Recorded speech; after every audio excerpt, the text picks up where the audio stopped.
kids? No, I don't think so. I think they did. They Damon Wayans sort of took it and ran it through some other shows where they Oh were yeah, right. You know what they I'm they saying? had an actual kind of like a TV show Exactly. that was Yeah. on for BET. one Yeah. series. Right. I mean, it was actually pretty decent. Right. It was really Yeah, decent. it was about but the Young Waynes. Yeah. They actually more was like a show though. yeah, Not- that instead was of like reality that show. was a sitcom show. It wasn't right. a reality Oh, show. okay, And okay. it was actually it was really good. But I'm pretty sure that they're gonna have to. It's gonna be about Prince, but Prince's family. I don't know. So question. they're gonna make it very dramified. I'm sure. Well, this is what I want to know. If something happens, would you want your kids or your family members, I'm asking everybody, to do a reality show just because they kin to you? I mean, other than that, Well, not that, but I think when you take the two people that we're talking about, Yeah. when you look at the two people, they were very unique people in their own way. Right. And a lot of people never really got a chance to get inside them. So the next thing you could do, if I can't really see Nikki, let me see what made Nikki that way. Right. Or let me see some of this offspring to Nikki. Because we only knew Prince and Michael Jackson from what the media told us. You know what I mean? They never let people actually into their lives, and I agree with that. especially Prince. I mean, Yeah. Prince slept around, but he Shout out didn't. to He sleeping didn't. around. He didn't let people in his life as to where. We knew all this dirt. I mean, shit, we didn't know Prince was addicted to the pills he was addicted to. I didn't know he was supposed to be in the bad video didn't till I either. seen the interview. I didn't either. Right, exactly. So I mean, they're gonna have to bring out the drama in order I don't for know. it to It's, be it's gonna be interesting. like some Housewives of Atlanta mess. It is, man. We Gotta we- be I'm to so make sick it of that. interesting. Yeah, it's got. Yeah, I'm so sick of that because I just read. I didn't know he had other sisters and brothers. Apparently, his sister was on a lot of drugs, and his other I got siblings. crackhead in their family. Well, Can't that exist. is absolutely true. You know, something wrong with your family member too. We ain't gonna talk about that. Your family member fucked up too. We ain't gonna talk about Yeah, that. for real. You know, my sister on drugs and stuff. So I got a kid. Some of your family member fucked up too, but we ain't gonna talk about that. Yeah. He kind of Kinda sound like sound- Brian. right. Look like He is an actor. yeah. Right. Well, in movies this weekend, The Fate of the Furious continues to take the #1 spot. How to Be a Latin Lover came in at #2. Oh, Bahubal, The Conclusion, Ba- came in at #3, whatever that is. The Boss Baby came in at #4, and The Circle with Tom Hanks came in at #5. Wait a Now, minute. I saw a very interesting movie this weekend called Slight. Yes. And I wrote a review on it. You can check the review out on IamMissNikki.com. And I gave it a 10. It is a very, very good movie. And it's going to get passed by because it hasn't been promoted enough for people to. I mean, because nobody even knew that this movie started on Friday. But it's a very good movie. I definitely recommend it. Did you go see I it? saw it this past weekend. You saw it? Yes. It was a really good movie. Yes. It's a cross between what I put in my review. It's a cross between Iron Man and Magneto's character from X-Men. And so the way that the movie went off, it leads you into knowing something's thinking coming. that this might be a Marvel character added Yeah. to. I mean, because he could very well be added to the Avengers at some point.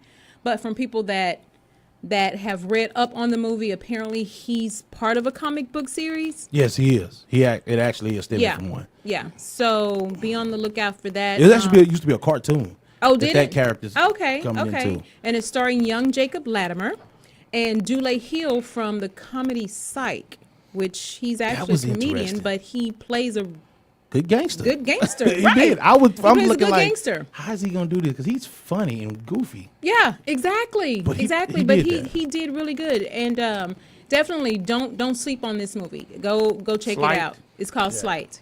And it's about sleight of hand, a magician. And they always say sleight of hand because they can do things with their hands and make you think that they're doing magic, but they're really not. But this boy really is.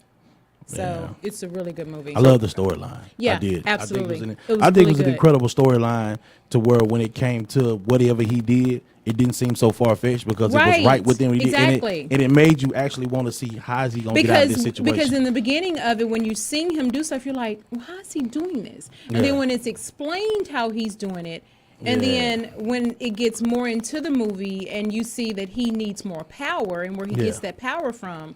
And of course, things don't escalate until the end, but it was a really good movie. I would definitely you check hanging. it out. Yes. So the Tom Hanks movie, have you seen that one yet? I did not. I chose to see Slight instead. All right. I'm not a huge Tom Hanks fan. Really? I liked him in what's the movie where he was on the island by himself? Castaway. I liked him in Castaway. Castaway. Loved him in Bosom Buddies. But as far as like getting into the movie genre, I don't know. I liked Castaway, but that's about it. I like his son better. Really? I like his son Colin Hanks. I love Really, him. I didn't even as know an he actor. had a son. Looks just like him. What? Well, I got to check that out. Yes, he's in a TV show that comes on Thursday called Life in Pieces. So you never saw Bridge of Spies? Nope. Okay. The last Tom Hanks movie that I saw was Castaway. I didn't even see Big. Oh, Big was. Again, I liked him in Bosom Buddies, but then when he transitioned into movies, I'm like, oh, he's not going to be that good. So I just never followed up on He's him. one of my favorite actors. But his son is a really good actor. Dig that. Yeah, Colin he really Hanks. did Check it him for him. out.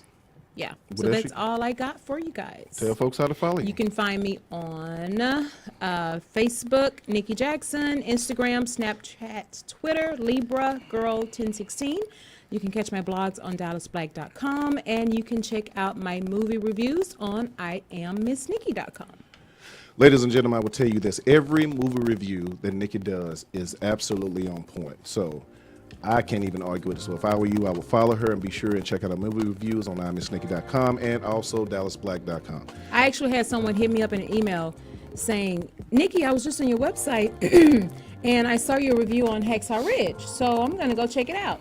They watched it and he was like, I can't believe you got me sitting up here drinking a glass of wine, and I am really into this movie. I never he would've said saw that that was movie. a great review. I- He said you yep. nailed it. I never would have saw it until you suggested it. And it was I- good, It was wasn't a yeah, Great movie. Yeah, that was good. Great movie. So, that being said, ladies and gentlemen, as you know, we have director, actor, producer. Man, he's been all over. He's done so many different projects. We are very excited to have him in studio tonight, ladies and gentlemen. Once again, Mr. Corey Epsby. Yo, What's yo. happening with you, homie? Nothing, man. Drinking my mango. Whatever,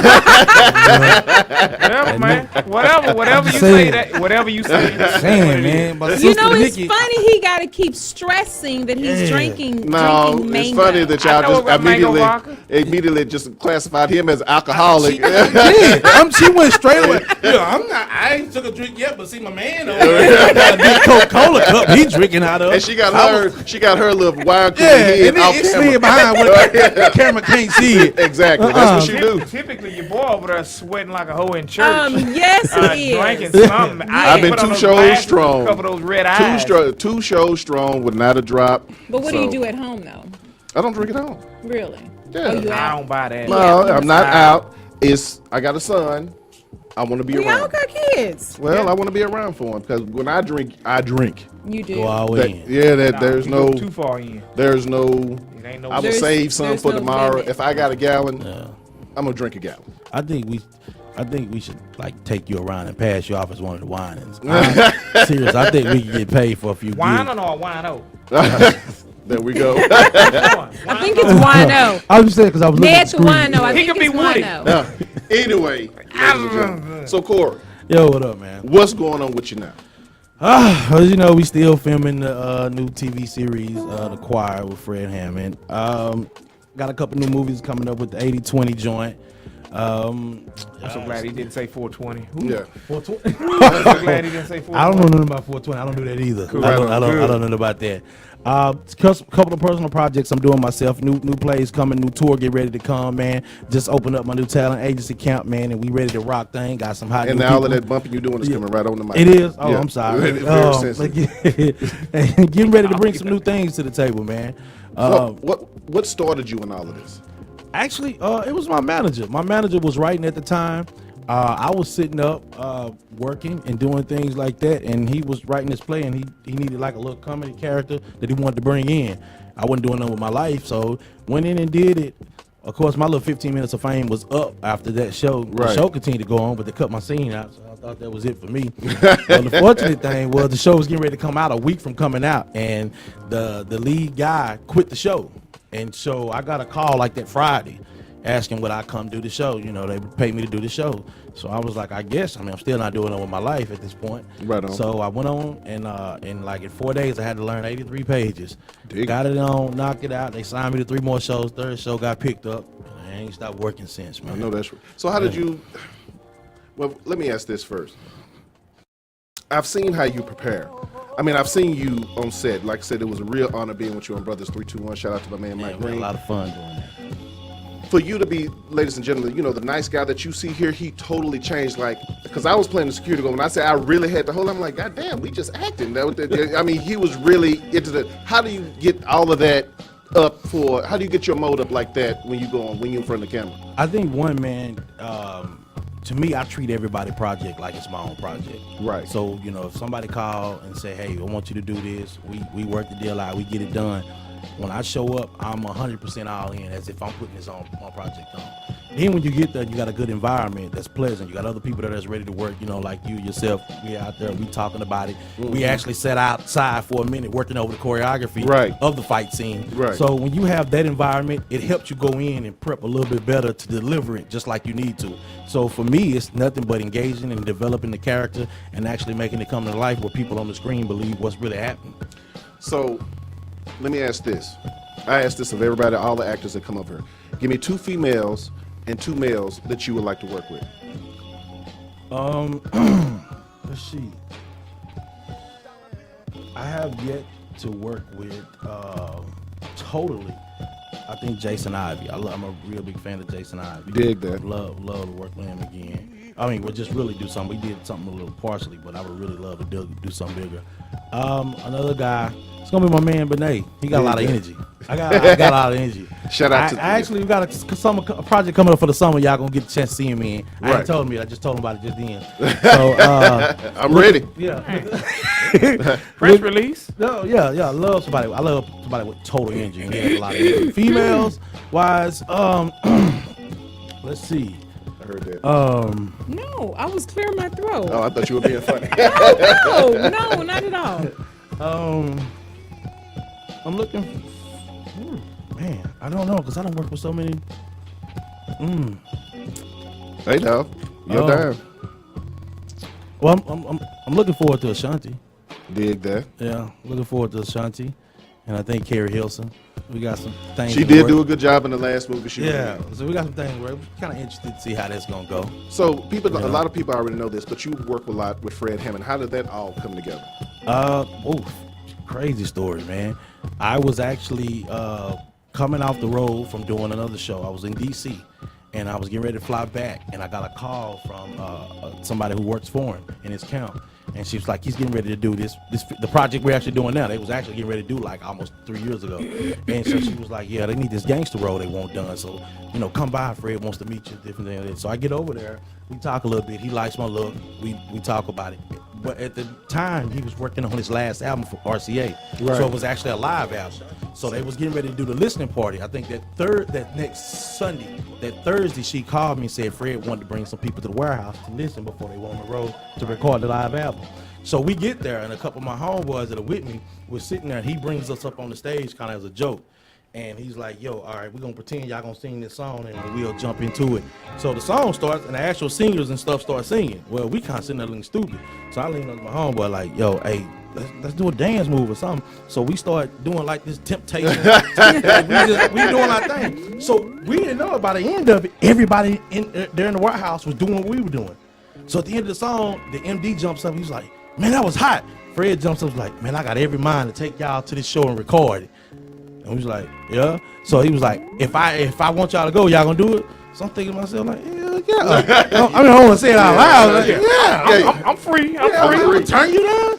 So he was like, all right, but you know, so we set it up. He actually met with us that night. It was like 1 a.m. Got with us and set it up. So Dana, who got our wardrobe together, she went and picked the wardrobe the next day. We actually met at my house in the garage, rehearsed, went down there, performed on the live album in Houston, Texas. in Houston, Texas, and that was hot. So we came back there, and they was actually working on a tour. So I jumped on the tour committee, like, I got to start hanging around here. Right, exactly. And, and they was getting ready to fly some actors in for the tour, and I was like, one day I got up and I was improvising one of the scenes they were working on, and so they recorded it, and he seen it. He was like, yeah, so call him and see if he can go out with us. Hell yeah. So while on the tour, man, we was doing the tour, and we was sitting up talking. He was like, man, I'm going to go and do this show. All right, I want you to associate produce the show. Work with it. We're going to make it happen as soon as we get back. So we got off the tour in December. Man, went right to work on this show. Started finishing the writing, the pre-production up. Got it together, man, and here we are now.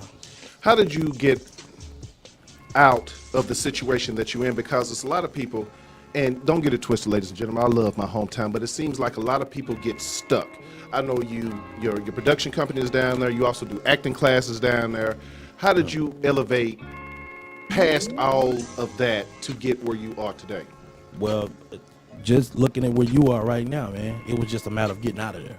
And that's what, you had to do, I had to do, and a couple other people, Brandon Beal, who's international now. Right. We just had to get out of there.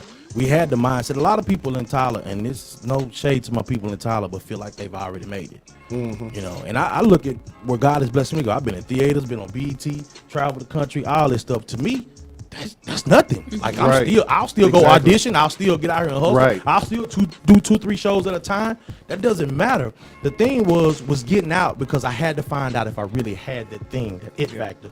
So everybody in Tyler was like, you the next Denzel. Well, I don't know that, because y'all supposed to tell me that. Right. And so once I got out and I found out what it was I didn't have, so I could learn how to get it.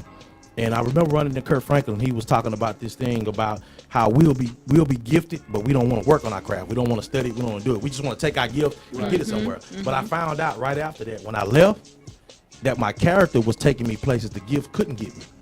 And so it landed me in positions that I couldn't have ever thought about, because this wasn't my thing. I wasn't thinking about acting in school. Just go. I wasn't thinking about radio. Or I wasn't, I was just going to do my computer engineering job. And, if I didn't get drafted by the Cowboys, I was going to do that. Settled. And now, yeah, that's what I want to do. I've always, I want to play football. That didn't work out. Well, because we come from we come from Tyler too. We got everybody plays football. Oh, real quick, shout out to the 5 players from Tyler, Texas, that got drafted to the NFL, and one of them is specifically my classmate, LaShawn Flowers. Her son Dorian Flowers is going to Atlanta. We actually interviewed him when he was in high school, right here on the Benet Embry show, and we called it then that he was going to be on somebody's pro team. Right, and a lot of people don't understand that whole class graduated high school together. Oh yeah, the ones just winning the draft, they all come out of high school together, right? Greg at the same time. Greg Ward, Ty Bond, Justin Liggins, Fred Ross, what they call AKA Junebug, Darren Flowers. And even Pat Holmes, that was from White House, but it's still a Tyler native. Yeah, right. So I'm surprised they did. So think about it, they all went D1. Well, all of them almost went D1, but all of them made it to the pros. That was a hell of a team. I don't know, what was that, 90? No, that was 2011. Yeah, 2000. No. What were we at? We had 17, 2013. 2013, that was a hell of a team. Yeah. And so congratulations to all those cats down there, man. We are extremely proud of you as a Tylerite. I was happy to see, from Tyler, Texas, man, specifically from John Tyler High School. Come on. Me and James are alma mater, Corey's alma mater. So congratulations, fellas. I know y'all going to do great things. Keep your head on straight. Hey, keep chasing it. You made it, but do it further. I would just like to see all of y'all in the Hall of Fame or somebody with a Super Bowl win. Kind of broke my heart that Greg Ward Jr. is a Philadelphia Eagle, but I can root for him when they're not playing the Cowboys. So other than that, I'm still. Did any of them come to the Cowboys? No, none went to the Cowboys. One went to Baltimore. None of them had that bad luck. No, there you go. Oh, that's so ugly. You see that? That's what I'm saying. That's the whole. I'm sorry. I was thinking that it shouldn't have came out. I'm sorry. Let's pray about it. Yeah, there was a whole bunch of Cowboy fans. I was thinking it shouldn't have came out. It failed. All that shade. It is. I think I got my fingernail clip in my pocket. I can cut you with that. No, man, let me repent. I mean, they could have got lucky. I'm sorry. Question. Yeah. Younger people come up to you because you do these acting camps and stuff like that. Corey, what do I have to do to make it? What do I have to do to do this? What advice do you give somebody because I know two people that I know personally you're taking under your wing. Right. Well, not personally, I just know them. That you're taking. I what think do you the give first back? thing is availability. It's hard to be in this business if you're not Damn available. sure right You know, about I got that. my man Ryan here. Actually, I got a couple people from my camp right here, Ms. Rhonda. I got my man Ryan. I was sharing with him like the first thing you have to do is be available because it's Right. kind of hard to book you if you're never available. If you got to Right. go do this, and I understand people have lives, and I understand people have to work. But if you're gonna say you want to be in this business, it has to be a level of sacrifice. And I always say you have to put in your top 5 priority things. It's got to fit somewhere in there. Dig it.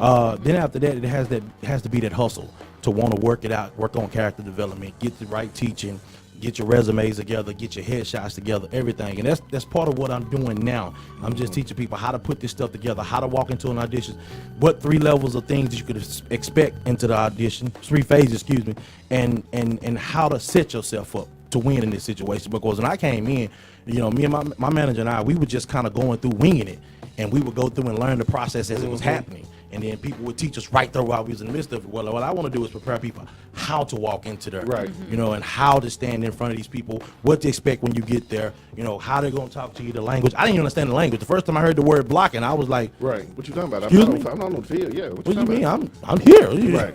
You mean walk over here? That's walking. That's not blocking. Dig So to learn all those things and be better equipped for it, I think helps a lot of people because now you don't have to necessarily go sign with some big agency to get discovered. Right. Social media is taking care of that. So if you can create, because you got so many people on social media that has thousands to millions of followers that are now getting paid by social media to keep up the work. Yep. So if we could just put these brands together, man, but understand how you need to do it, then I think it better equips people to walk in it.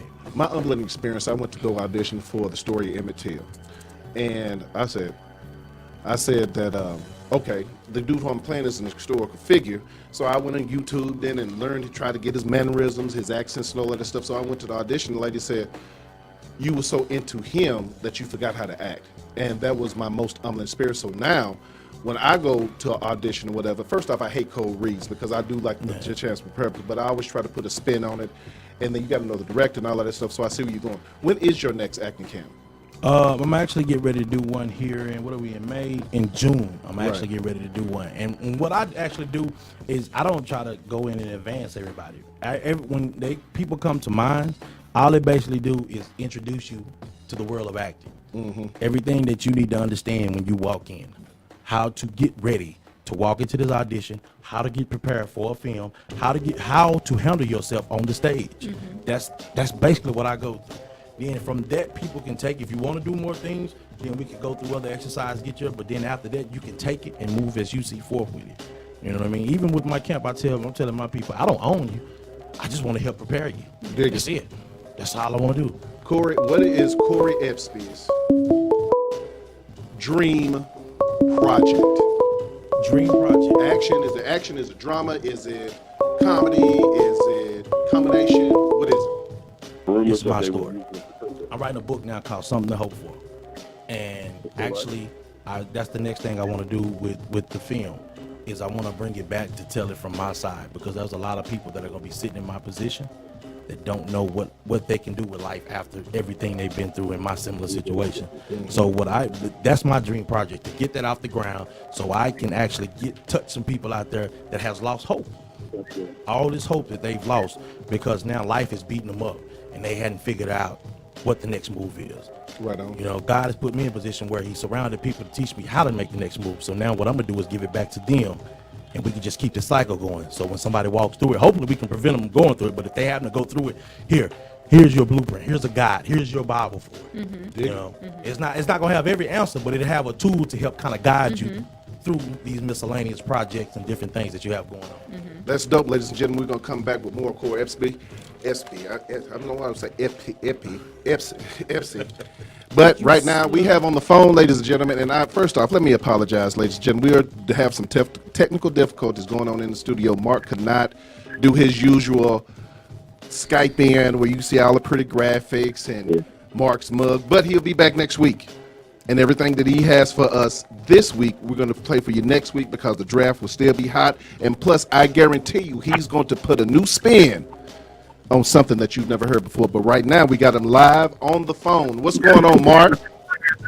Oh man, what a draft! What a draft! What a draft, man! Are you I gotta happy? tell you, I'm back from Philadelphia in one piece, and I was loud and proud for our Dallas Cowboys. I wore Dallas Cowboy gear every minute I was there and had Joe Rue out. And you know what? Them punk asses in Philadelphia was scared. So, are you happy with the draft? I'm happy with the draft because what you always want to accomplish with the draft is this. To me, a successful draft gets you an impact player, gets you 2 starters, and gets you a special teams player and some depth. And I'm looking at this draft, and I think that we may have gotten that. I mean, take a look at last year. You know, we got 2 impact players between Dak and Zeke, as well as a couple of starters between Collins and Brown, and we ended up filling in some of these other holes. I like what the Dallas Cowboys did. They focused on the defense, and they took the best players available without trying to get discounted players with, you know, shaded past drug usage or injury pass and stuff. So I feel pretty good about the draft, but time will tell. Well, the only thing that I was questioning about the 2 wide receivers that they took, I think I was hoping that they will go, if they wanted a special team-ish type player, then I'm pretty sure it was some cornerbacks or even some linebackers could maybe fill that hole. I just didn't see the need for the cornerbacks. But, you know, I was advocating on Facebook that we should just draft everybody defense, every single defense, because wide receiver, we pretty much set. We signed T. Williams. We got Cole. He signed last year. Dez is still in the contract. As long as Dez stays healthy. Well, okay, that's true. And that's a big if. And I think what they're looking at is with Switzer, he's a special teams guy that if Lucky Whitehead ends up needing to go, you've got somebody else to go there, or you're bringing in competition with them. Right. Because more than likely, all of these 9 guys are going to be able to make the team. Okay. So you're trying to do some hit and misses. But what you want to do in the draft is you want to have as many picks as possible because it's going to increase your odds of finding that guy. New England has done that for years. They're always usually having 8, 9, 10, 12 picks, and they find guys that fit their system. And that's what the Cowboys tried to do this year, and I think they did a good job at it. Well, Mark, like I said, man, I'm glad you made it there. I think the most epic moment in the draft is when Drew Pearson went off. That made my entire season already. What was that like being there, Mark? Exactly. Yeah, okay, you know what? Here's, like I said, people will go ahead and say, you know, look at the idiot with the doll. I got to tell you, I've been in situations, and I know it's because of Joe Boo. And you can call me crazy if you want. But to be in the middle of that section, because we were in the front row of that draft, we couldn't hear what Drew Pearson was saying because it was so loud from the Eagle fans cheering. But all of a sudden, after this whole thing went off, my phone blows up because everybody's like, yeah, we just saw you on TV and Drew Pearson, this, that, and I had no clue about what he said. But it was crazy because the Eagle fans were shouting out, Dallas sucks. And this group of about 20, 25 of us Cowboy fans all up there in the front with the cameras were shouting these Eagles punk asses down. Mark, you could feel the electricity literally in the air. You feel the passion. It was like being at the Super Bowl. I will kid you not. It was freaking incredible. Well, Mark, I am glad that you made it back in one piece. I was praying for you. I said, Mark is out there talking cash shit. He's going to come back black and blue. Well, I'll tell you what. If you go back through and look at some of my videos, you'll hear me cussed out more than once or twice. I have no fear walking around with Joe Boo, giving it right back to him because, hey, that's what I do. Well, Mark, like I said, we apologize about the feed. We should be up next week, but I know you got everything. I want to see the graphics. I know you got a whole presentation put together. So I can't wait to see it, man. Yeah, well, you know, if some of the fans want to go through, they can go through and check out my YouTube channel, Mark Holmes, where they can click Cowboy Joe Boo. They'll get a whole feel for the NFL draft and everything else because I got tons and tons of footage from the draft itself, the atmosphere, some of the people that are going on, some of the fans out there I've got interviews and stuff with. So definitely check out my channel, and if they subscribe to it, they'll get notified whenever we're live streaming. We're live streaming now with a couple hundred people that are watching us or watching me talk to you live right now. Dig that. But be sure and tell them that they can tune into the Benet Embry Show when they get through dealing with you, because we have Corey Epsby here in the building. We also have the UUA 2016 Mile of the Year. Then, of course, you got me and the other guy sitting across over there. Mark, So you can't see me shooting him a finger, but rest assured I am. Rest assured that I am. Rest assured that he is. So that being said, Mark, tell folks how to get in contact with you one more time, my man. Every Monday night here on the Benet Embry Show. Check out my Facebook page, Cowboy Joe Blue, and definitely subscribe to my YouTube channel, because if you want to know anything about the Dallas Cowboys and you're sick of the talking heads on ESPN, you will love the Joe Blue Sports Report on the Mark Holmes YouTube channel. Hey, Mark, thank you so much, man. We will see you next week. All right, I can't wait. All right, my man. Bye, Mark. Bye. All right, ladies and gentlemen, it is time for our second break. So we're going to hit you with another song that you requested. So that being said, stay tuned in. We'll be back more with Corey Espy, Nikki Jackson, James Cade, and myself. You're tuned in live to the Benet Embry Show. Mr. Dale Godboldo from the people of O.J. Simpson. Keep tuning in to the Benet Embry Show.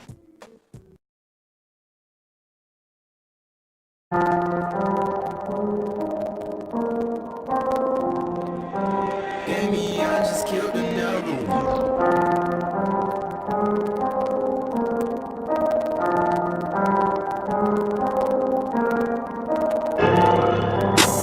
Girl, you must know you some magic, 'cause I ain't never felt no shit like this before. I hope you don't take this the wrong way, but I just wanna see how easy this can go.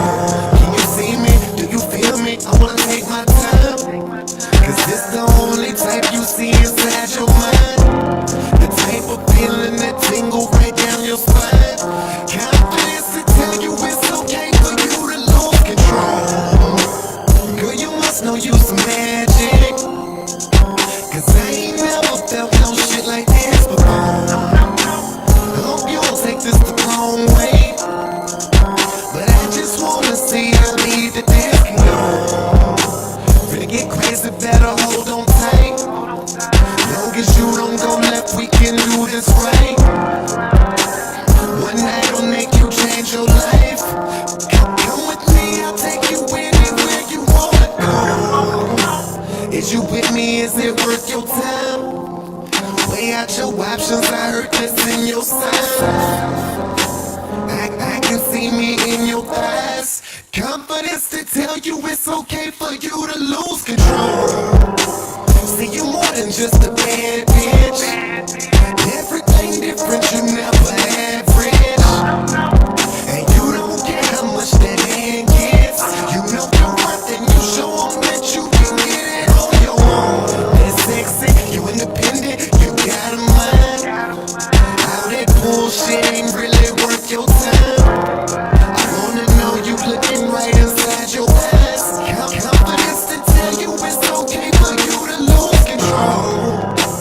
Girl, you must know you some magic, 'cause I ain't never felt no shit like this before.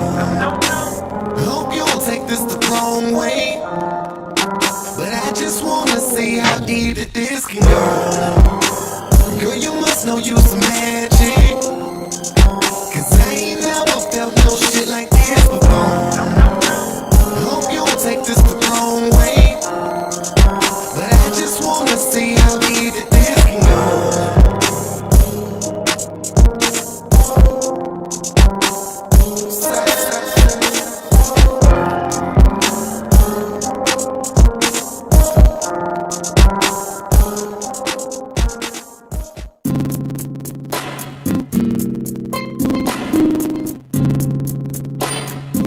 Sam's gang to the gangster, man. Bunch of niggas, I just see myself now. For real. Okay. Started in the bottom of the map with the roaches in the rack. Stayed in the trap and never got trapped. Every day I slept.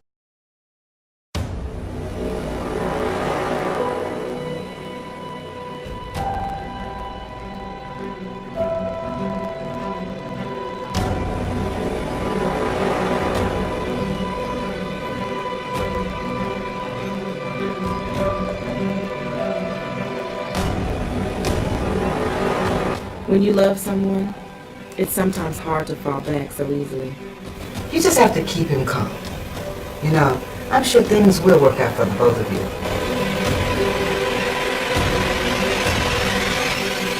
Baby, they call me here, so I don't mind being late. And some things that happens with a relationship are easily forgotten. What are you talking about, Darius? Damn. What the hell is going on over there? Wait. Marion, I'm gonna have to talk to you. Well, hold on. Just know that whatever happens, me and Renee, we got your back, okay? I appreciate it. Thank you.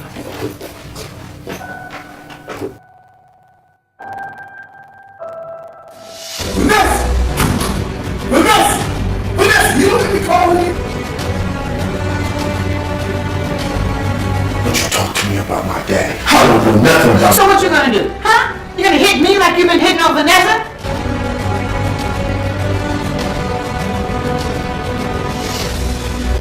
I'm sorry, baby. I just got so much on my mind. What'd you say? We're discussing the baby. But you must ask yourself, is love supposed to hurt?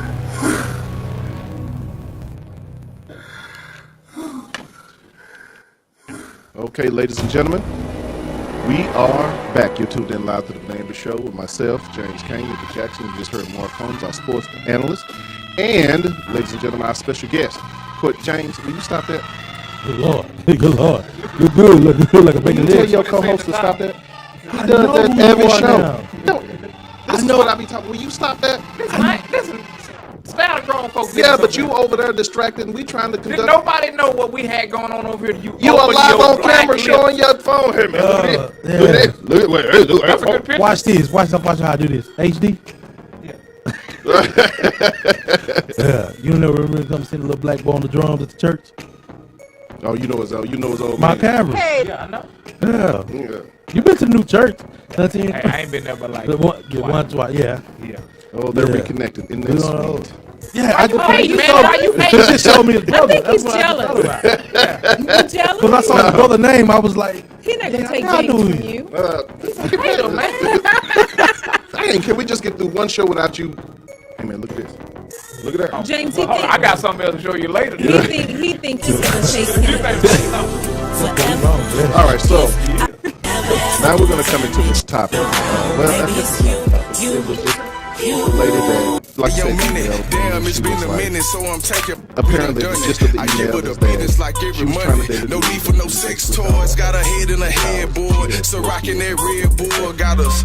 And to make you climb in bed and watch from the bottom of this wine glass. Follow instructions with your fine ass. Them early mornings got you stuck.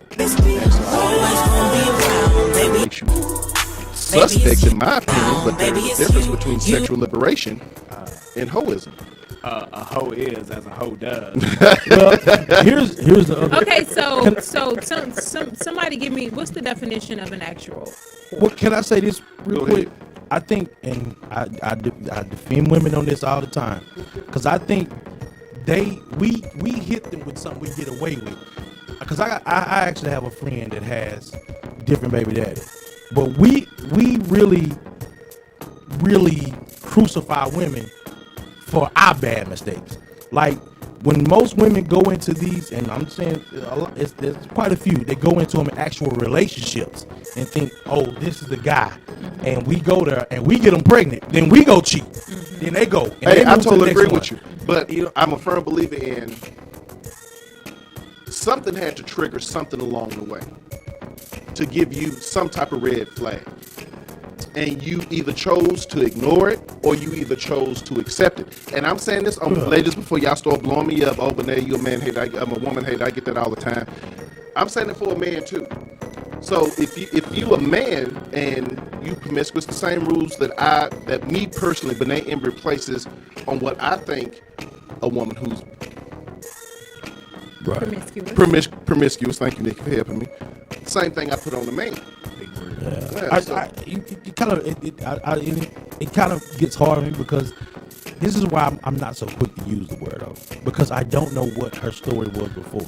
Because women, as we look at when you talk about men cheating, women cheat behind the lack of, and we cheat for the You know, more the opportunity. I'm not finna. I'm not. Because here's the thing. Because you take this. You take a woman that didn't have a father figure in her life or a male in her life to say you're pretty. You do like I tell my daughters that because I understand that means a lot because I ran into girls that lack that and they get in relationships and they feel if I give my all, that'll make him love me back. That'll make him give everything back. That's vice versa for a man. It's plenty of dudes that have been in a situation that, you know, maybe with an ugly duckling in high school and then coming to their own until they went to college and, you know, they, you know, and everything like that. Just so the chick said, oh, you know what, you handsome, blah, blah, this. And he said, oh, shit, I ain't never heard this before. Let me give her my all. But all she was doing is trying to get some money from him. I think that women cheat as much as men. The only difference is, well, there's actually really no difference. It's that the women play the victim card more. So okay, so let me ask you. So, have you ever been in a relationship where you were cheated on? Yes. Okay, and so what do you think her reason would have been for cheating? And I say that because he say women cheat for lack of. So, do you think that you were lacking somewhere? Was she not getting something that she wanted that she had been telling you she needed? This is what I got. It was actually with her ex. Okay. Jared, Benet, I love you, but I'm in love with him. Okay. I was like, what the fuck does that mean?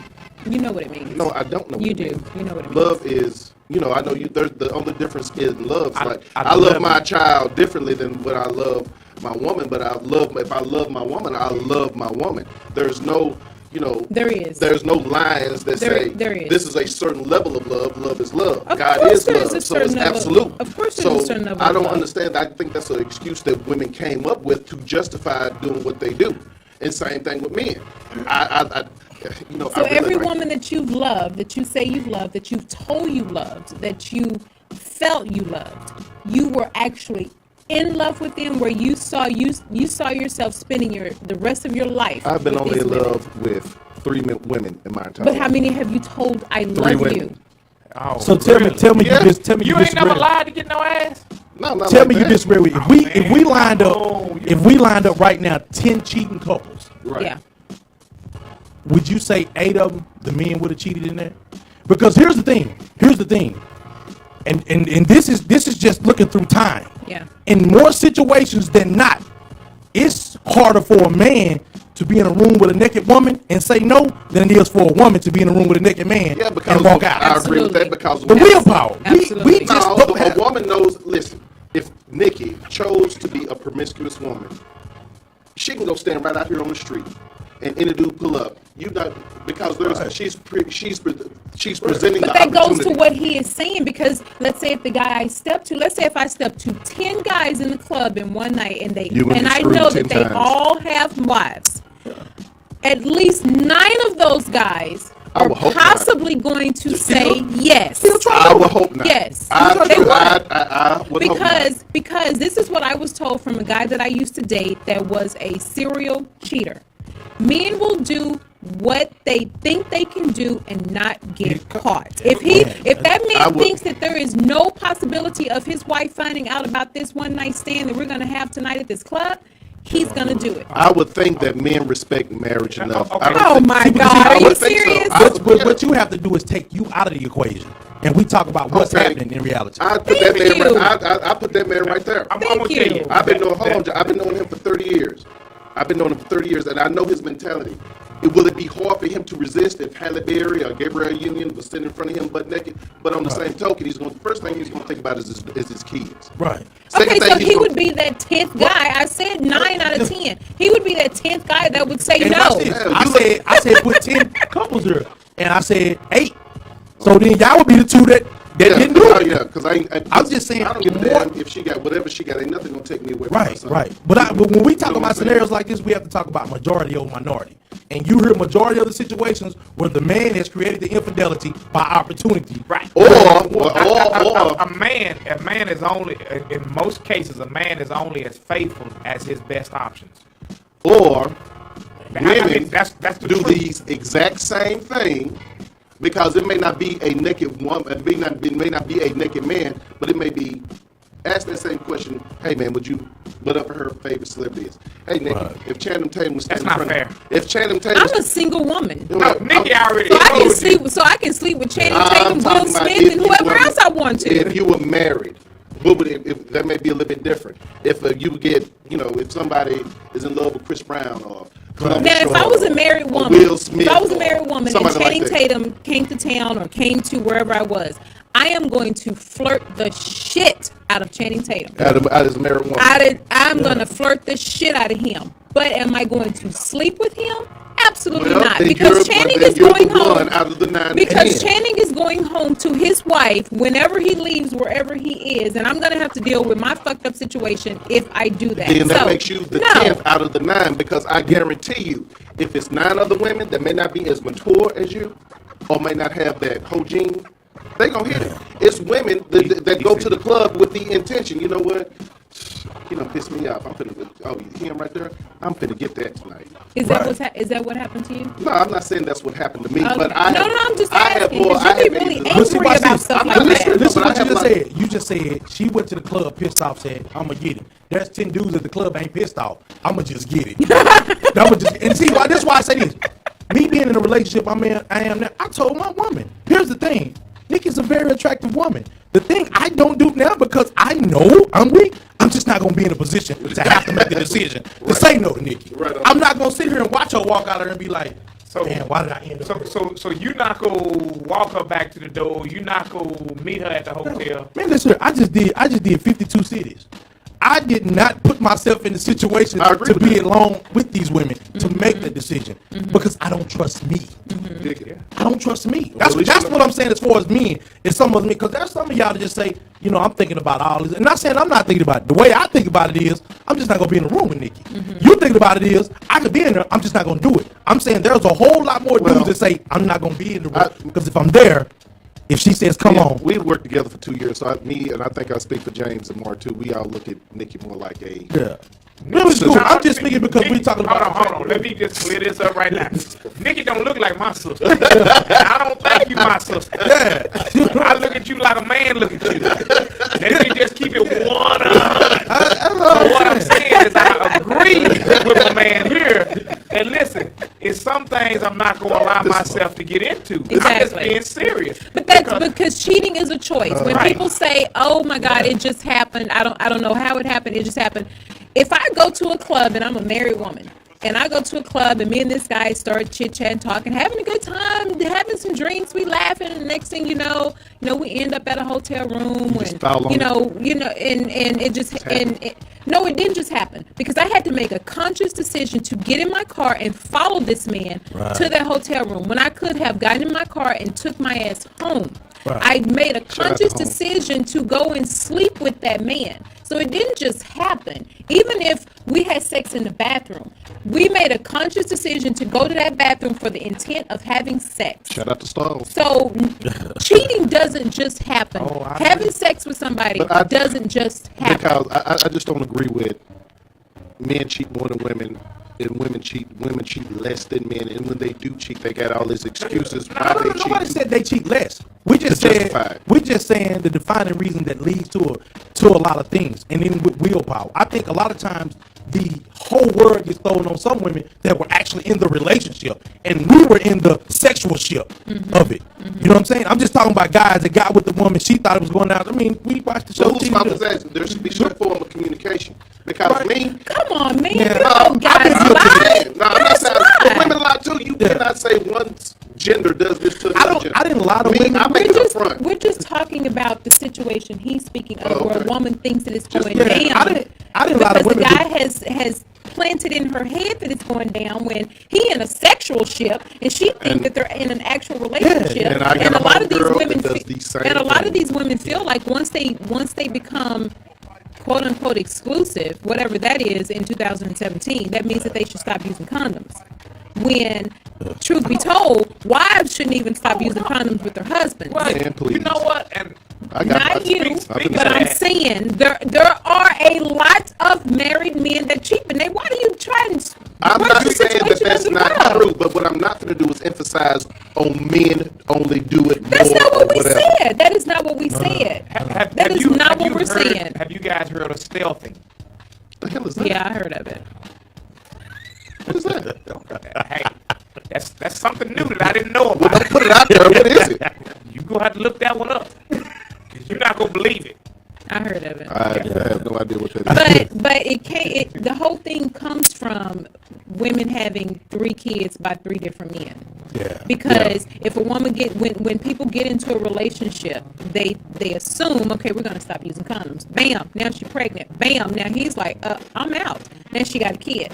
Then 2 or 3 years. Bam, then I'm 2 or out. 3 years go by, and then she get with another dude, and she's been single all this time, and this guy's cool. He get her pregnant. Then she got 2 baby daddies. Well, Nikki, on the So same I mean, token, shit happens. A woman is not a whore because she got 3 baby daddies. on the same token, Nikki, if you met a dude, you really liked him, everything was cool with him, and he got 4 kids by 4 baby mamas, you gonna be like, wait a minute, that's gonna bring up a red flag to you. See, you don't know that because you don't know me. My ex-husband had 3 girls by 3 different women.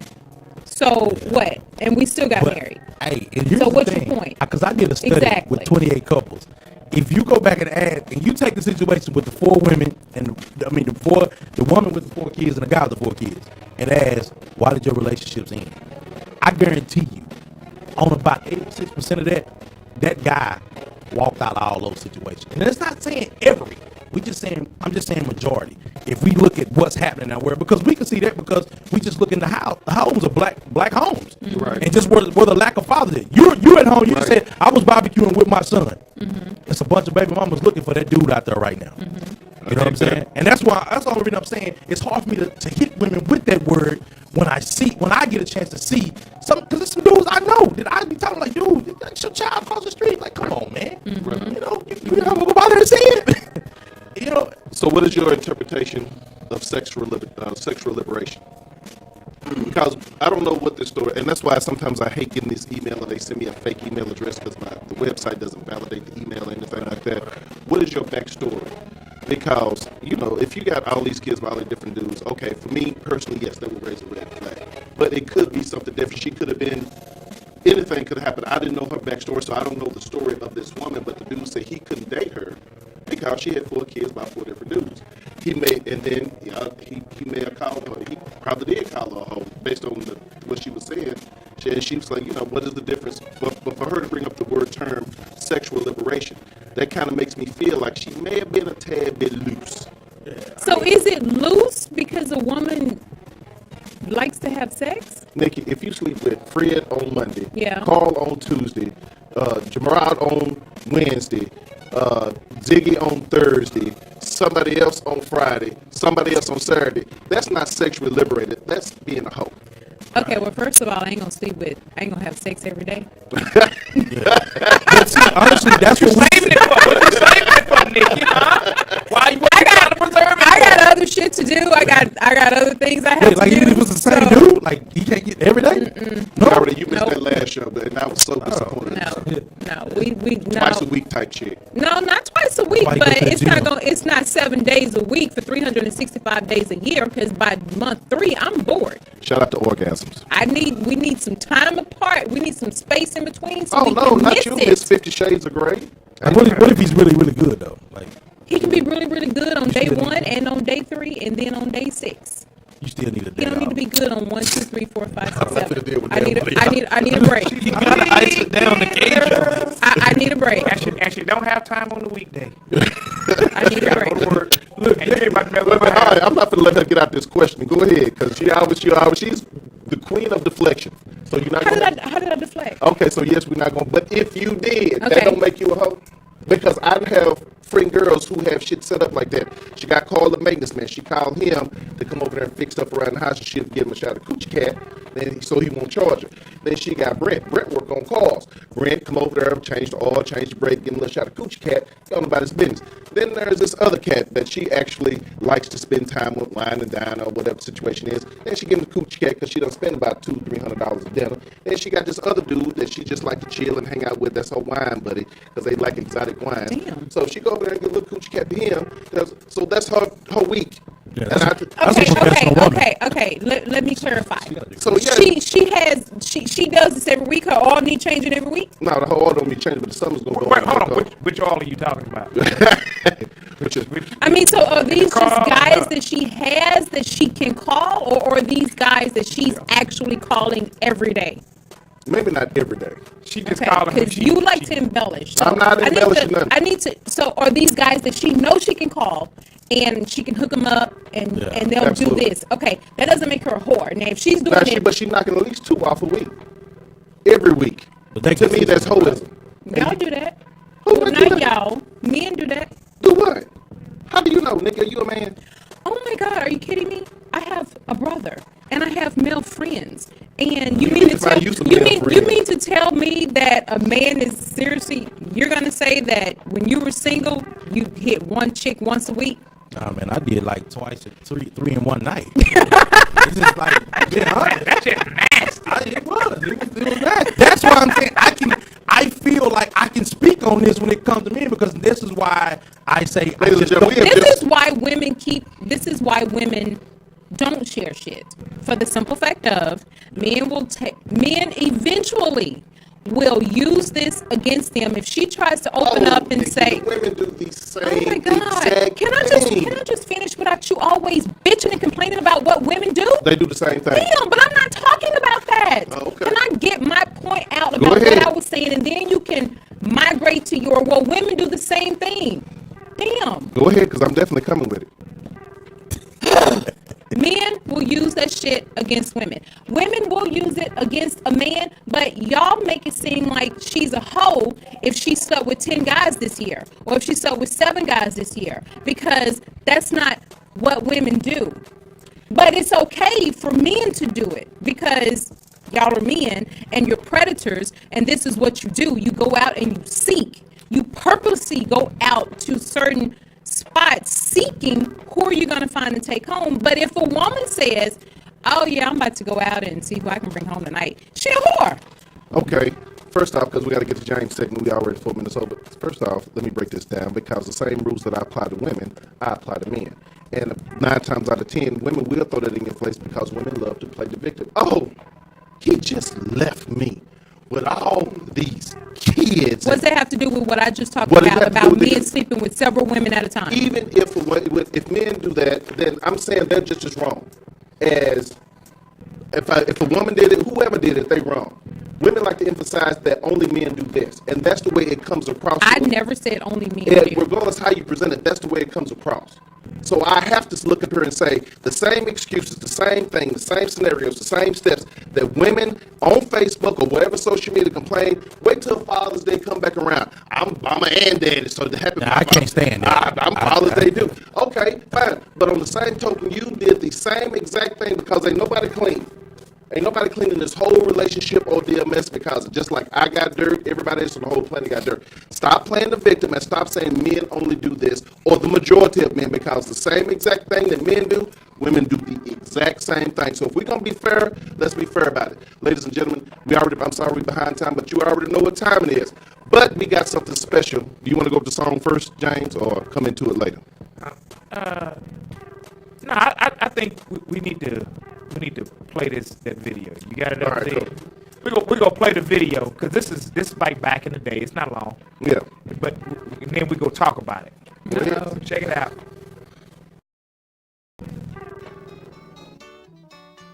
Whew, you sure gotta climb a lot of steps to get to this Capitol building here in Washington. Well, I wonder who that sad little scrap of paper is.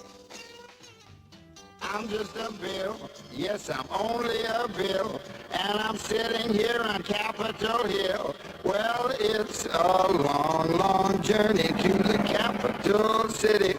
It's a long, long wait while I'm sitting in committee, but I know I'll be a law someday. At least I hope and pray that I will, but today I am still just a bill. Gee, Bill, you certainly have a lot of patience and courage. Well, I got this far. When I started, I wasn't even a bill. I was just an idea. Some folks back home decided they wanted a law passed, so they called their local congressman, and he said, "You're right, there ought to be a law." And he sat down and wrote me out and introduced me to Congress, and I became a bill. And I'll remain a bill until they decide to make me a law. I'm just a bill, yes, I'm only a bill, and I got as far as Capitol Hill. Well, now I'm stuck in committee, and I'll sit here and wait while a few key congressmen discuss and debate whether they should let me be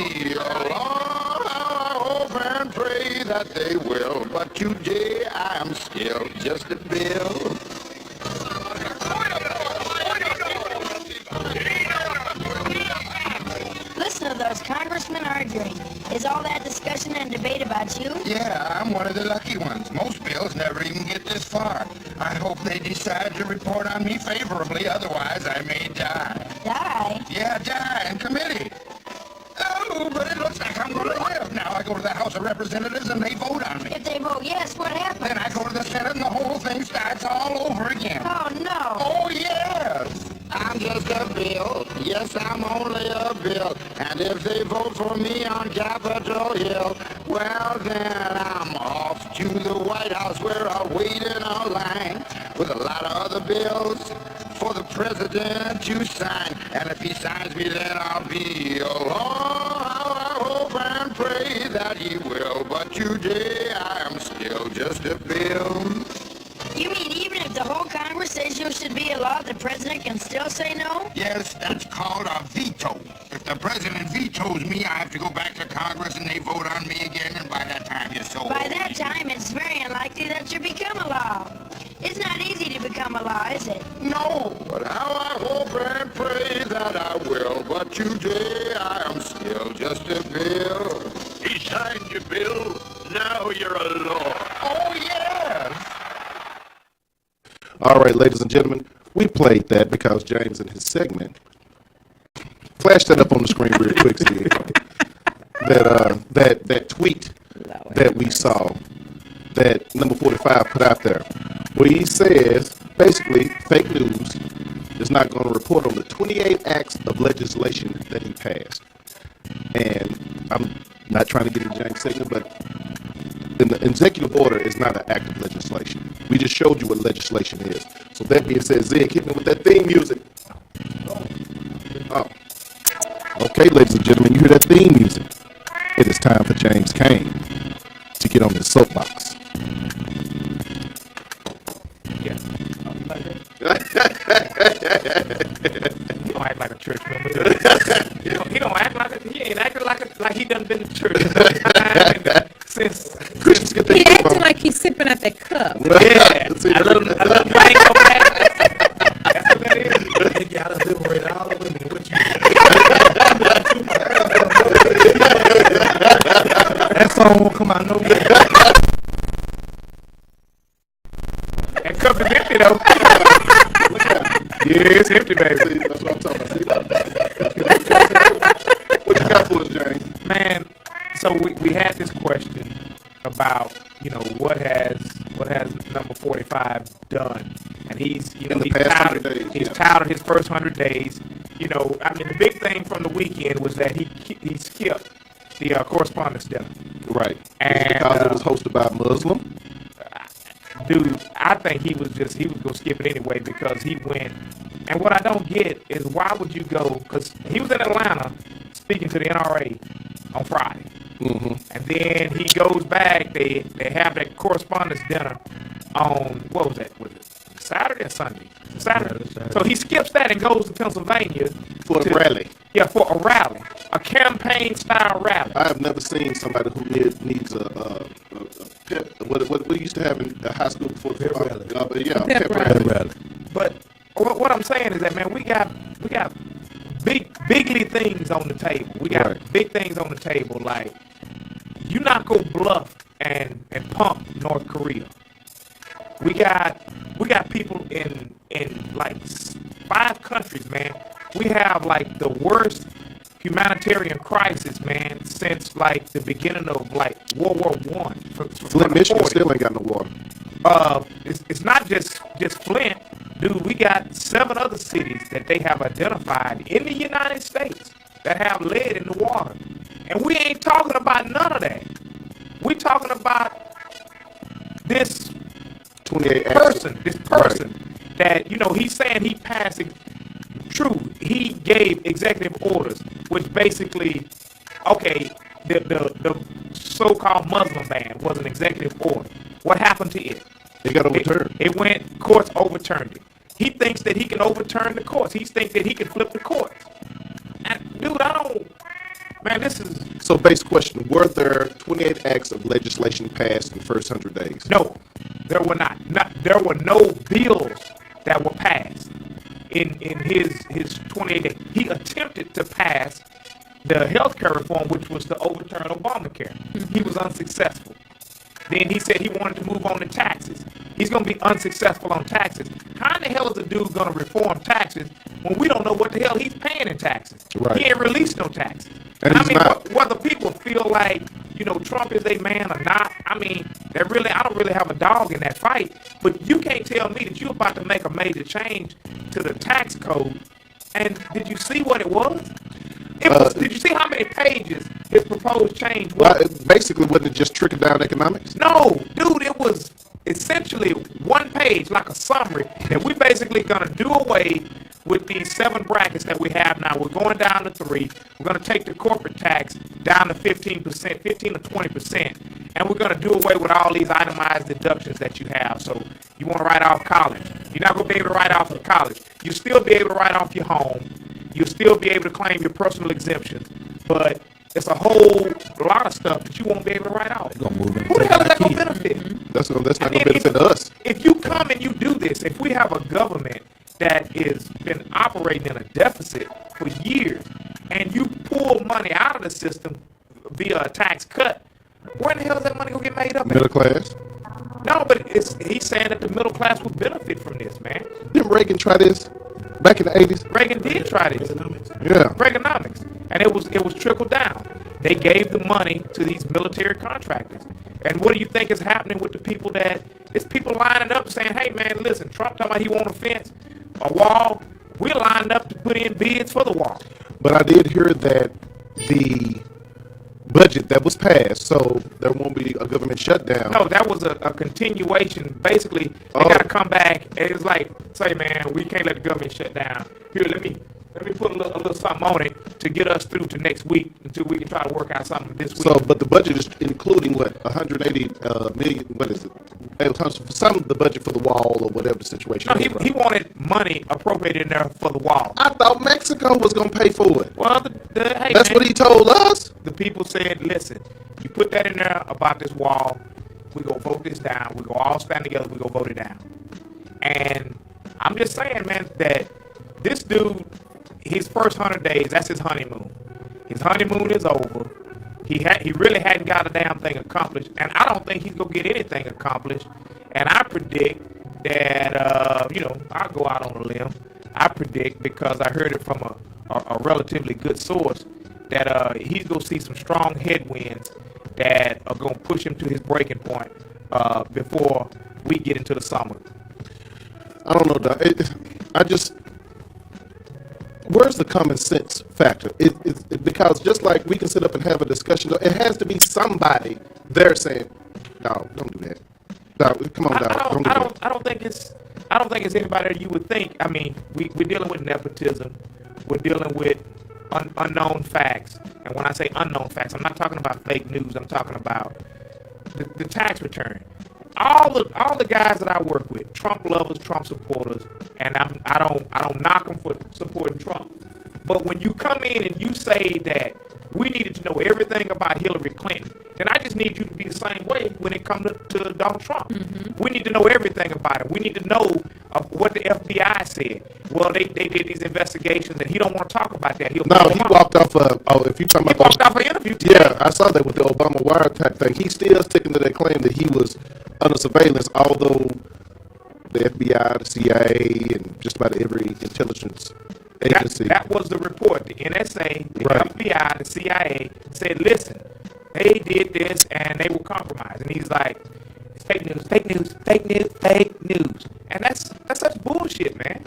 Because we as American people, we letting this punk get away with this, man. This dude is a con artist. I don't care what a lot of people feel or think about him, dude. He's a freaking con artist. And you're being nice by saying that, because I have several other choice words. But I am a patriot, so my prediction is that this is what's going to happen right here. The only thing worse than Donald Trump is Mike Pence. And the reason why I say that, so? I know so. I know so. Pence is worse than Trump, because if Trump just says, hey, man, listen, I got pressure on me, somebody that got a hold of my taxes, they find out I colluded with Russia, and he resigned, Pence is right in place. And some of the policies that he subscribes to is the far right. And, to Steve Bannon, it's like he'll be Steve Bannon 2.0. So is he on the same level as Ted Cruz? Dude. Because Ted Cruz like, hey, take care of Chapo money. We can start with that. Ted Cruz, I don't know, man. It's a tight race between him and Pence, I believe. Because I thought Ted Cruz was very dangerous, too, because his whole thing was that no compromise. And for nothing. We're not going to compromise on nothing. And his thing is what Mr. Trump is doing now is like telling Republicans, look, if y'all don't get on the damn bandwagon, the bandwagon's going to run you over. You guys are going to lose your districts. And it's like he's bluffing. But no, James, he was supposed to unify the country. So he can't put them versus Republicans. We're supposed to be all in this together. We're making America great again. At what point has America been greater than it is right now? That's the question that I want to know. At what point? To me, it's never been a point in our previous history as a country that we've been greater than we are right now. No, because he said Andrew Jackson was hurt by the Civil War, and Andrew Jackson didn't want the Civil War, although Andrew Jackson was dead 16 years before the Civil War, but the Civil War was unnecessary. And if he could have negotiated a better deal. The Civil War was unnecessary? You didn't see that on? I mean, I know what the Civil War was about. The Civil War was not about freeing no damn slaves. It was about money. It was about money. The South had an economic advantage over the North, and it was about the money. And that was, you know, they had an unlimited supply of labor. Unlimited supply of labor, and so they had the lock on wealth. Right. And that was the reason why they were able to, you know, basically branch off into the Confederate States. And if you think that, I mean, if you just read it, you may remember in history, but what was the Missouri Compromise? No, dog, I don't. The Missouri Compromise was saying, well, you know, we'll still let you have slaves, but you just not go. That's not really what we gonna call them. And that was something that was negotiated out. I mean, the Civil War was about money. It was about money. And it was about bringing all the money in-house, because if they would have let the South continue to grow and do what they did, they would have never been able to retake it. Yeah. But, I mean, the other thing that I did want to talk about is that we got 7 cities with lead in the water. Yeah. Besides Flint. You want to know what those cities are? Yes. Philly. Damn. Chicago. Milwaukee. Pittsburgh. Baltimore. Boston. And Trenton, New Jersey. And I take it those happen to be high in the African American demographic.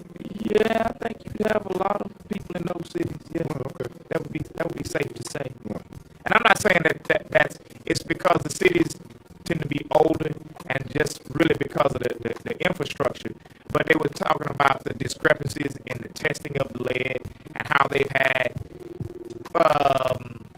discrepancies in the testing. Like one test will be like good, and then you have another one that's elevated levels, and then you test it a week later and it's good again. And it's like, well, you didn't replace no pipe, so how is that possible? Mm-hmm. And I mean, so that's one of those things that it's just crazy. The other thing is that we have one of the largest famines going on in pretty much since World War I, and nobody's talking about it. And it didn't just start, and that's the reason why I kind of touched on it last week. We were talking about with Syria and this other region over in Africa. Man, it's estimated that 20 million people will die as a result of this famine if the UN and other relief agencies don't get in there and do something to take care of these people, because they have cholera outbreaks. And we over here talking about basically this orange-haired man. Mm-hmm. And to me, and because this is the reason why people are trying to leave Syria. They're starving to death. This is the reason why people are leaving Ethiopia. It's a drought. It's no food. It's nothing to eat. It's no water. You know, hey, but look, man, I'm getting my signal because we got to get back to debauchery. And we can't talk about nothing serious because we don't want to be too damn serious on the Benet Embry show. Ooh. Not on the damn Monday night. This came like 22 minutes. I did not go no damn 22 minutes. How long you go? I did not go no 22 minutes. But look, you can send your questions, comments, and hate mail to the Benet Embry Radio Show at gmail.com. Or follow him on JD Kane Politics on Twitter. And you can verbally assault him directly. Or you can hit me up on Instagram at JDC, the letter U, know me. Yeah, it's coming. All right. All right, ladies and gentlemen, we got to take our last break. Then we're coming back with another subtopic from Nikki. We're going to wrap up, record FSP, and then we'll help you out with your week. You're tuned in live to the Benet Embry Show. Hey, this is Areva Martin. Keep tuning in to the Benet Embry Show. This is your main man. Doing great things. He's going up all over this internet. I love his show. I love what he's doing. Make sure you check him out.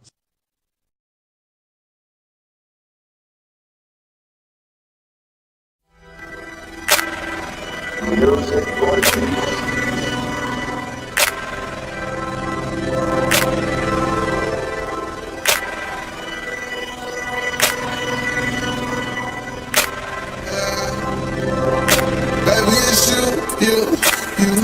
Shawty so fancy, ring the alarm, she making them panic.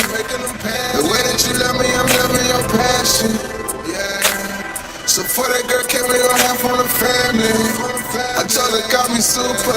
She said, I call you daddy. Up on top of me, making me feel like you need me just as much as I need you forever.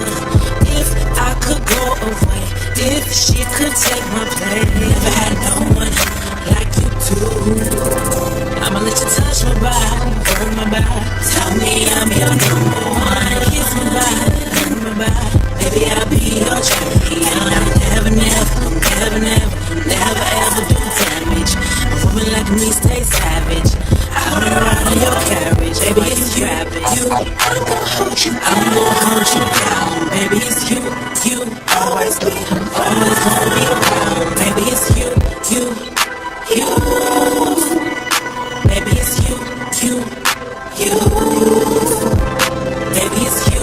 I'm gonna hold you, I'm gonna hold you down. Baby, it's you. Always be, always gonna be around. Baby, it's you.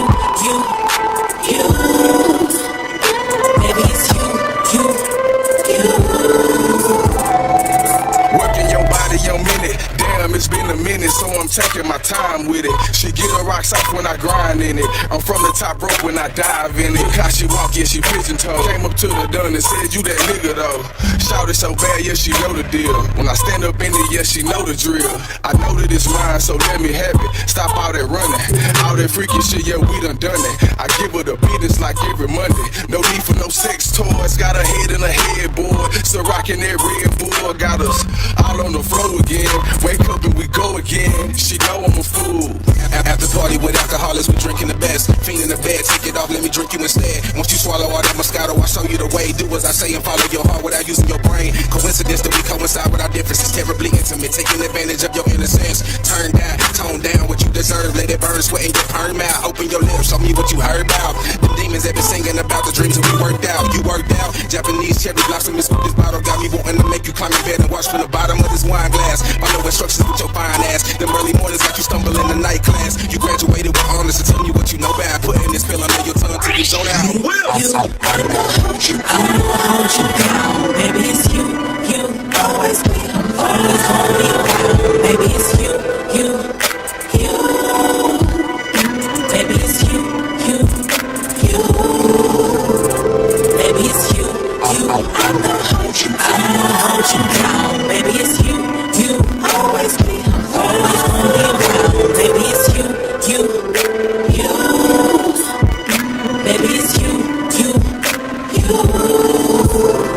Baby, it's you. I'm gonna hold you down. Baby, it's you. Always be, always gonna be around. Baby, it's you. Baby, it's you. Baby, it's you. I'm gonna hold you down. Baby, it's you. Always be, always gonna be around. Baby, it's you. Baby, it's you.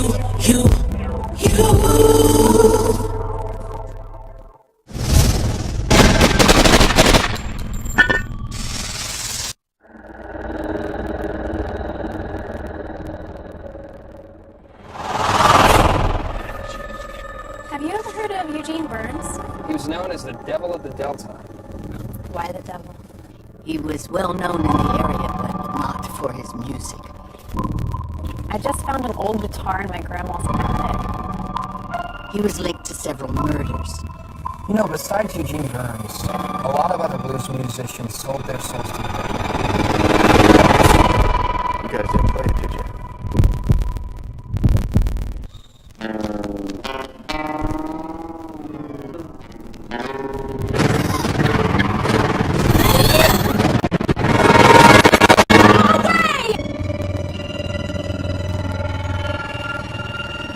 He's going to kill you all. All right, ladies and gentlemen, we are back. You're tuned in live to the Benet Embry Show.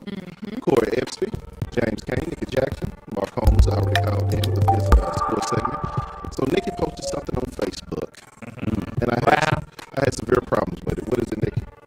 When you're on a first date with someone, do you feel that it is important for you to share that you have a felony background or that you are on or used to be on probation or parole? And would you want to know that information from the person you're on the date with? I'm not telling her shit till we say I do. I don't even tell the voter registration. I mean, if you're a sex offender, probably need to know that. If it's, you were embezzling, robbery, well, probably murder too. It might be helpful, but I'm saying if it's the first date, I don't think it's necessary on the first date. But I mean, pretty much the majority of the replies on the post was that yes, you do need to share that information on the first date. Well, let me ask you this, Nikki, and this is just from just throwing it out there. If you had HIV and you went out on a date with a person and you ain't got no intentions of doing nothing with them and all this other stuff, you met this person on the first date, would you share your HIV status on the first date? I would not. Why? We're not having sex on this first date. I mean, maybe. No, but I'm saying, so when I look at it, I see it the same way when you ask me about my background. Because if you ask me about my background, if we don't went out on 2 or 3 dates and then we getting serious, yeah, it's relevant. Right, exactly. I feel like if it's after the third date and you see, okay, this has a little potential to go somewhere, then when you have opened up to have that type of conversation, that's when you share. But putting that all out there on the first date, like these people were saying that they want to know your credit score, your work history. I'm like, you had better not ever ask me my credit score on my first date because my credit score has nothing to do with you.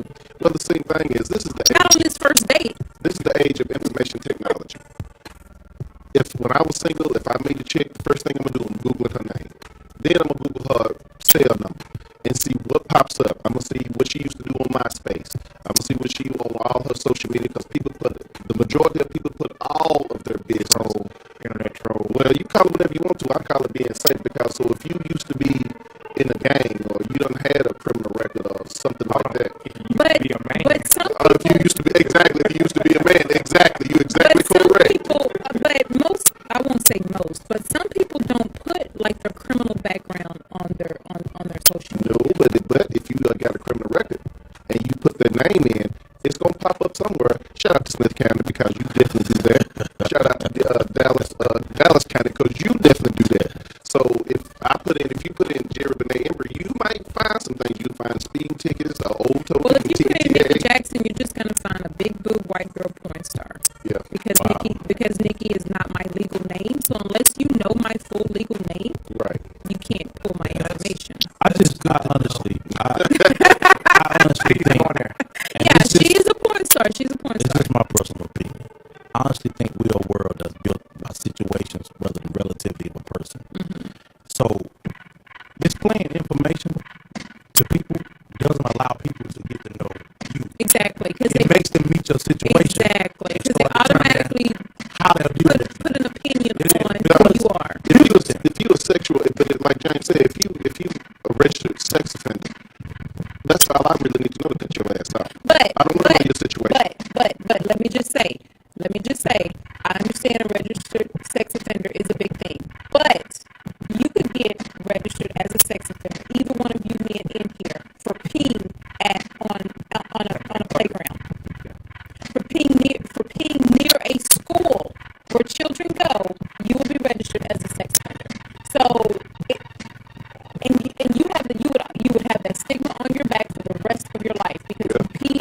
at a playground. You know what I'm saying? So if you were to get caught peeing on a playground, you're going to get registered as a sex offender. So you're saying if you're a registered sex offender that your ass is automatically out, but that doesn't necessarily mean that you were a pedophile. Exactly. You don't know the story behind it. Corey, that situation, do you investigate that? Meet a chick, she find out she's a registered sex offender. You don't know the exact details. You just know she's a registered sex offender. Do you investigate? Here's my thing to it. I always kind of, before we get, just like this, you know, I got kids. I have custody of my son. So before a woman gets to meet my son or my family, then there's levels that we have, things we have to talk about, discussing before we cross that level. So sometimes I allow people to come because I would hope that people do the same with me. Allow me to give you all of me after you get a chance to kind of see me. And then you could, once we get to that point of saying, you know, I really like Nikki. But before I go farther down, I want Nikki to know some things about me.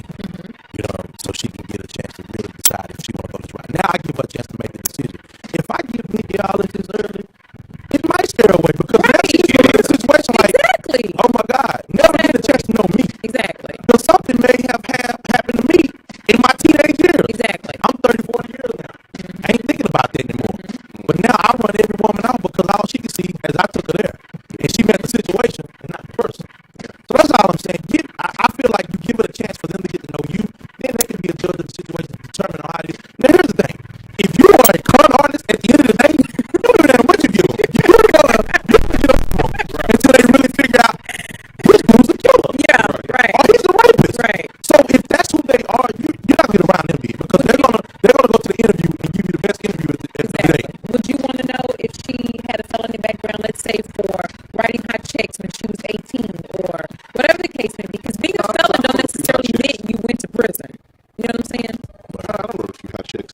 The things that get me, if you got like dope cases or Okay, so what if she was 17 and had a boyfriend that was a drug dealer and they got pulled over, got caught, she took blame for it, yada, yada, yada. I'm out. Listen, I don't think she's stupid. I am. I'm going to think she's stupid. So at 17 she probably was stupid. As a teenager? Yeah. At 17 she probably was stupid, but now she's I just hope she ain't the same woman at 27. Right, but now the same she's woman 40. at 27 because I've had some things in my past that I've had to get exposed. No dope cases, no child endangerment, nothing like that, whatever. But it was a felony. You know what I'm saying? I had to get that expunged, and I was young. I fought a lot. I did all of that stuff and everything like that. I was very angry. It took me years of therapy. He was like staying out Guard Valley. Angry. Yeah. So, but on the same token, I had to take steps to get that because who I was in my past is not who I am now. So I had to get certain things expunged. If that happened and you didn't feel be responsible enough to say, I don't want this showing up because this happened when I was young, dumb, full of cum, and I'm not here or whatever. Because just like you can look it up, my kids can look it up. Okay. Or anybody else can look it up, and I don't want them knowing that their dad was my dad. But you do know that all felonies can't be removed. Right. Okay, so right. So if she had a drug case, and let's say she went to jail for a month or whatever the case may be, and was on parole or probation and had to pay back so much amount of money, all felonies can't be expunged. But still, so that doesn't mean that she's dumb that she didn't have this removed. Well, maybe that's no, that's not an opinion. That's a fact. All felonies can't be removed. No, all felonies can't be removed. But I think she's dumb because I just have this phobia about drugs. Period. And James understands exactly why. I can't deal. Okay, so what if it's something else besides drugs? I mean, would you want to be judged on your past? Oh, what if she got arrested several times for prostitution? I'm out. I'm just asking. I'm out. Because we were talking about hoes earlier. At least I know she's a working woman. Yeah, she'll get it, but anyway, that's baby, I lost my job. I bet I get it. Look at her. Don't even worry about it, honey. How much we pay tonight? But all I'm saying is, like what he was saying, you know, when people are young, they get caught up in a certain situation and they find themselves with a felony or whatever the case may be. And true enough, a certain felony will stay on your background for the rest of your life. There are some felonies that can be removed. I'm glad I saw it. But, I mean, there are some that cannot be removed. And people make mistakes. I don't think has a felony background because let's say they cheated the welfare system, you should judge them by what they did when they did in the moment the situation that they had to do. Now, I'm not saying they went out and shot somebody in the forehead and was in prison for 15 years and now they just got out and they reformed and they found the Lord, which probably can happen, but that is information that I would definitely want to know. Let's just say that was the situation. Right. She was trying to work, didn't have, you know, I met girls like that, didn't have family down here with all this, and say she realized the government to get the $1,200 on food stamps and then got caught. But it was doing because I had to feed my kids. If my kids are not eating, CPS coming from kids, right? Everything's happened. So now we're moving to life. She finally found $5. Here is, but somebody told me, yeah, you know, she lied on her food stamps. That's why she got probation. I wonder if it's, and we're going to get back into it because I want to hear about this book. I wonder if it's acceptable because we know so many people that do it, like you said, lied on the food stamps. Or even if she was convicted of murder, I really couldn't give her the opportunity versus drugs or child endangerment or prostitution or something like that. Well, on the entertainment tip, like you had favorite parts, and her husband, and how, like, did she meet that dude? Did she represent him? Or something? Yeah. She represented him. He came out, and then they got married. They got married. They had the kids, and then he was scamming and doing checks and stuff. Yeah. Yeah, and I'm like, some people are just looking cruel. They can get a second, third, fourth chance. They still go screw it up. And I mean, it's like you say, can some people be rehabilitated? I don't know. But I mean, it's also to say, are people not deserving of a second chance? They absolutely. People say that, but that don't mean they should get it. It's real hard in certain situations from certain aspects to give anybody a second chance. If you convicted of beating your kid and your child is taken away from you, so you're a woman not raising a kid because you beat the hell out your child, I don't think I'm going to date you because I have children. And who's to say you don't give a damn about yours? I know good and well you don't give a damn about mine. Situation where she popped him and she booked him and he's light skinned and his heart just showed up. That Adrian Peterson. You know what I'm saying? Like, Adrian Peterson, now he beat that child's ass. That one no. Because here's the thing, well, he's not 13, he's light skinned. Yeah. Like, I whooped him and the next day, like, he was red. Like, you're like, and I was telling somebody, I said, yeah, I make him lay down and I aimed for his butt, but he moved. And see, here's the thing is, we went to those same type of punishment back then, but now it's you know what I mean? And now it's a thing where, oh my God, they're killing them kids. And then what turn around and happen is, them same kids grow up, get in trouble, then the police beat them up, and that's all right. Yeah, my boy, kill them. Yeah. That's all right. Real quick, ladies and gentlemen, we got to get back. We got 5 minutes left. I want to talk about this book that Corey has been doing. Yes, we write the book. We gotta write the book, man. Something to hope for. That's what happens. That's the name of the book. The name of the book, something to hope for. And what it's about is actually about my personal life. And a lot of things that I've had a chance to experience, some of the people I've experienced it with. I'm gonna put names in there, but anyway. But the book is basically talking about this path of life and choices that were made early that affected me. And now some of the stigmatism that still sits on my back, but God has provided a way for me to make way. And He's provided a way for me to teach my kids about my lessons in my life and what I've done and the things I did do wrong, the things that I'm trying to do right, and how soon they start doing the right things to make, don't get to be 35 and just now trying to figure out your lives. You know what I mean? I was telling my middle son, I said, man, understand this kid stole $20 out of my pocket one time. I said, here's the thing. After I got through beating him up, here's the thing. Me and you were sitting down talking about this. You stole from me. We were talking about it. You received your punishment, and now we're going to move forward for you to make better decisions. You're going to come to a point where you're older, and now you become accountable for it, not me. And then you do this, and it leads to you being locked up, shot, anything. Sometimes you don't get a chance to get that back. I need you to receive this right now. You stole from me. I whooped you. We're talking. You have a chance to resolve this situation and find the resolution.